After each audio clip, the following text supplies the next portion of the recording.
एक छोटे से गांव में सखुबाई नाम की औरत रहा करती थी। वो बहुत ही गरीब थी, किराए के घर में रहती थी। उसके पति को गुजरे 2 साल हो गए थे। उसे एक लड़का भी था, उसका नाम था राजेश। वो पढ़ाई में बहुत ही होशियार था। पति के गुजरने के बाद घर चलने की सारी जिम्मेदारी सखुबाई के कंधों पर आई थी। साथ में राजेश की पढ़ाई का बोझ भी था। सखुबाई हमेशा सोचती कि उसका बेटा एक दिन बड़ा अफसर बने। सखुबाई जब काम करती तो राजेश भी उसके साथ जाता। सखुबाई लोगों के घर जाकर बर्तन मांजती तो कहीं खाना बना देती, तो राजेश बैठे बैठे लोगों के घर आए अखबार को बड़े ध्यान से पढ़ता। एक दिन जब राजेश अखबार पढ़ने लगा तो एक मालकिन ने बड़ी कुत्सित से कहा, अरे राजेश, अखबार पढ़ के क्या तू बड़ा अफसर बन जाएगा? इससे अच्छा तो माँ के काम में हाथ बटा, कम से कम उसे कुछ मदद तो हो जाएगी। इस पर राजेश बोला, मालकिन, मुझे बड़ा अफसर बनना है, कलेक्टर बनना है। हम किताबें नहीं ले सकते, इसलिए ज्यादा ज्ञान के लिए मैं अखबार पढ़ता हूँ। मालकिन बोली, तुम और कलेक्टर शक्ल देखी है आपने? और मालकिन जोर जोर से हंसने लगी। सखुबाई को ये बात बहुत बुरी लगी और वो दोनों वहां से चले गए। फिर सखुबाई ने शादियों में रोटी बनाने का काम शुरू किया। वो अकेली ही 15-20 किलो की रोटियां बनाती थी। इसके लिए वो सुबह 3 बजे ही अपना काम शुरू कर देती थी। उसके साथ राजेश भी उठता था और माँ को मदद करके अपनी पढ़ाई करता था। एक दिन अचानक मकान मालिक उनके पास आए और बोले, क्या सखुबाई, तुम और तुम्हारा बेटा 3 बजे ही उठ जाते हो और ये लाइट जलाते हो? बिजली का बिल ज्यादा आ रहा है तुम्हारी वजह से।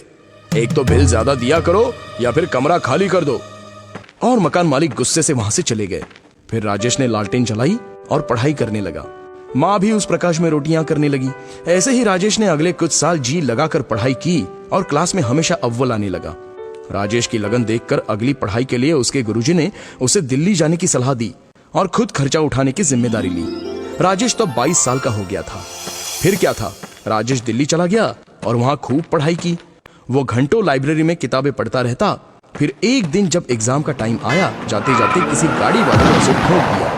राजेश जमीन पर गिर गया। उसके सिर और बाएं हाथ को चोट आई। अब वो सोचने लगा, मेरे बाएं हाथ में चोट लग गई है और सिर से खून भी बह रहा है। इस हालत में अस्पताल जाऊं या एग्जाम देने?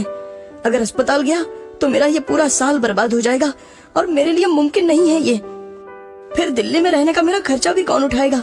मेरे सिर्फ बाएं हाथ पर चोट लगी है, पर दायां हाथ तो अभी अच्छा है। मैं इस हाथ से एग्जाम दूंगा। और फिर राजेश वहां से सीधा परीक्षा केंद्र गया और परीक्षा दी। परीक्षा देने के बाद राजेश अस्पताल में भर्ती हुआ और इलाज करवाया।